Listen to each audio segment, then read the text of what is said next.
ഇക്കഴിഞ്ഞ നീറ്റ് എക്സാമിൽ ഉയർന്ന സ്കോർ കരസ്ഥമാക്കിയ ബ്രില്യന്റിലെ മിടുക്കരായ വിദ്യാർത്ഥികളിൽ ഒരാളാണ് ഹുദ സെഹൻ.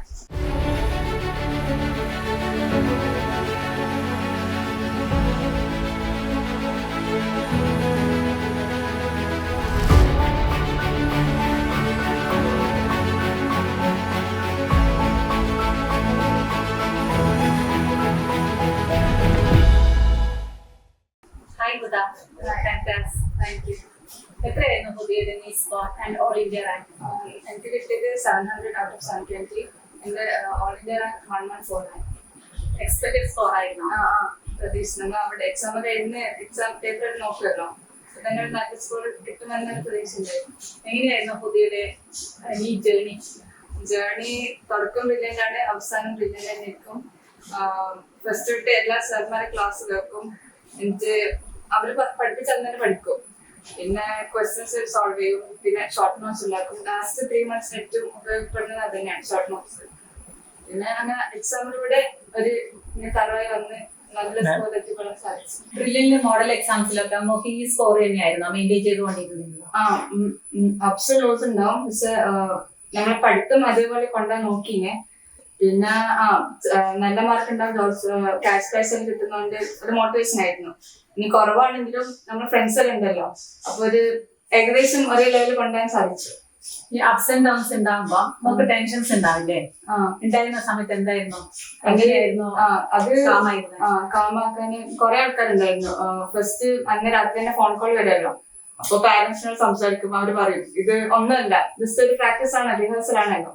അങ്ങനെ ഉപ്പാന്റെ ഉമ്മാന്റെ മോട്ടിവേഷൻസ് തന്നെയായിരുന്നു. പിന്നെ ഞാൻ എംബ്രോയിഡറി ഹോസ്റ്റലായിരുന്നു. അപ്പം കൂടെ എല്ലാവരും അത്യാവശ്യം പഠിക്കുന്നതും നല്ല ഫ്രണ്ട്ഷിപ്പ് ഉള്ള ആൾക്കാരായിരുന്നു. അങ്ങനെ അവരുടെ മോട്ടിവേഷനും നമ്മൾ ഒന്നിച്ച് സംസാരിച്ച് പ്രോബ്ലംസ് എല്ലാം അങ്ങനെ ഡൗട്ട് ക്ലിയർ ആക്കി സാർമാരെ ചോദിച്ച്. ഒരു ടീച്ചർമാരുണ്ടായിരുന്നു, ഓഡിയൻസ് ഉണ്ടായിരുന്നു. പിന്നെ ക്ലാസ് ടീച്ചർ നന്ദന മിസ്സാണ് ഏറ്റവും നമ്മളെ കൂടെ തന്നെ, നമ്മുടെ ചങ്ക് പോലെ ഉണ്ടായിരുന്ന ഒരാളാണ്. അപ്പൊ മിസ്സാണ് മെയിൻ എല്ലാം പറഞ്ഞതും ഒരു ഇതാക്കി തന്നത്. നല്ലൊരു മോട്ടിവേഷൻ ആയിരുന്നു.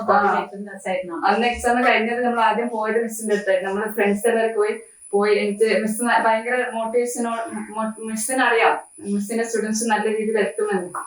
അങ്ങനെയായിരുന്നു. സ്കൂളിംഗ് ഒക്കെ എവിടെയായിരുന്നു? സ്കൂളിൽ ഞാൻ 12th വരെ ഒമാനിലായിരുന്നു പഠിച്ചത്, ഇന്ത്യൻ സ്കൂൾ മസ്കറ്റ്. പിന്നെ അത് കഴിഞ്ഞിട്ടാണ്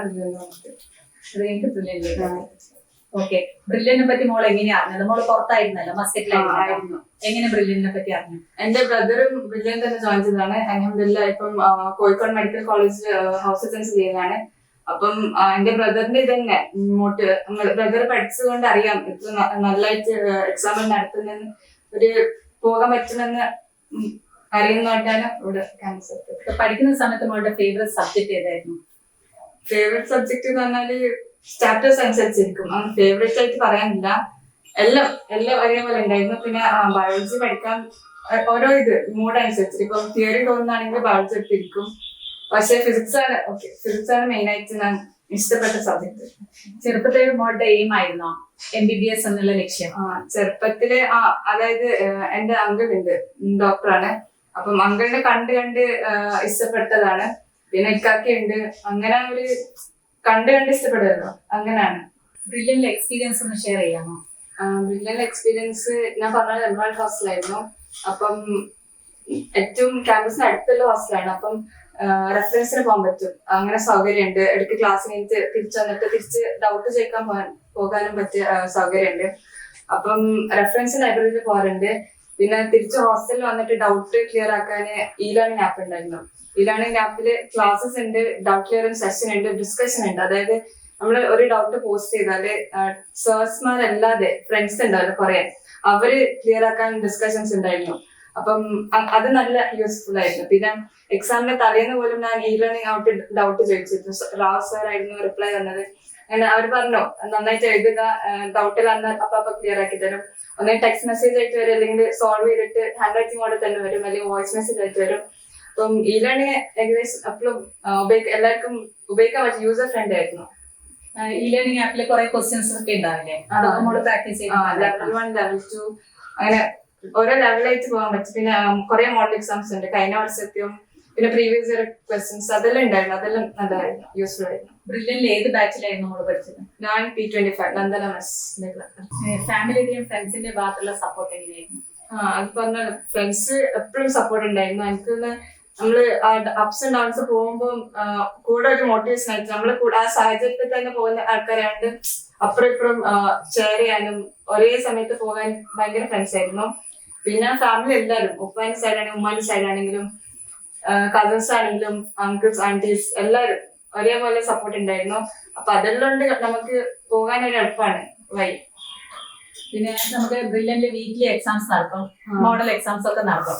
അപ്പൊ മോള് ഡെയിലി എടുക്കുന്ന ചാപ്റ്റേഴ്സിലാണോ ഫോക്കസ് ചെയ്തിരുന്നത് അല്ലെങ്കിൽ വീക്ക്ലി എക്സാംസിലാണോ ഫോക്കസ് ചെയ്തിരുന്നത്? അത് ഡെയിലി ചാപ്റ്റേഴ്സ് നമുക്ക് അറിയാത്തതാണെങ്കിൽ ഞാൻ അത് നോക്കും. പിന്നെ വീക്ക്ലി പോർഷൻസ് ആണ് മെയിൻ. കാരണം ഞാൻ ഒരു വീക്കില് ഇപ്പൊ ഇന്ന് ചാപ്റ്റർ ആണെങ്കിൽ അത് എന്തായാലും കംപ്ലീറ്റ് ചെയ്യാൻ നോക്കും.